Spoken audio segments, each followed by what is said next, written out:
सारा दिन करत रहा घरवा के कमवा बलम हो। सजन हो कब चलबा मैया जी के धमवा। सजन हो कब चलबा मैया जी के धमवा। सारा दिन करत रहा घरवा के कमवा बलम हो। सजन हो कब चलबा मैया जी के धमवा। सजन हो कब चलबा मैया जी के धमवा। कैसे कधना हो तू है समझाई। कैसे कधना हो तू है समझाई। माई बाबू मोर जय ऋषियाई। माई बाबू मोर जय ऋषियाई।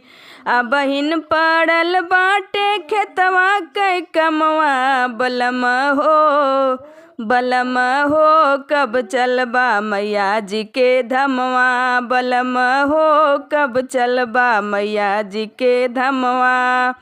अपने माई के अपने हो नैहर पहुँचाई दा। माई के अपने हो नैहर पहुँचाई दा। बाबू के अपने हो धमवा कराई दा। आग लगे बजर पड़े खेतवा के कमवा बलम हो कब चलबा मैया जी के धमवा। बलम हो कब चलबा मैया जी के धमवा। सारा दिन करत रहा घरवा के कमवा बलम हो। बलम हो कब चलबा मैया जी के धमवा। बलम हो कब चलबा मैया जी के धमवा। कैसे कधना हो तू है समझाई। भैया और भाभी मोर जय ऋषियाई। कैसे कधना हो तू है समझाई। भैया और भौजी मोर जय ऋषियाई। बहिन पड़ल बाटे घरवा के कमवा बलम हो। बलम हो कब चलबा मैया जी के धमवा। बलम हो कब चलबा मैया जी के धमवा।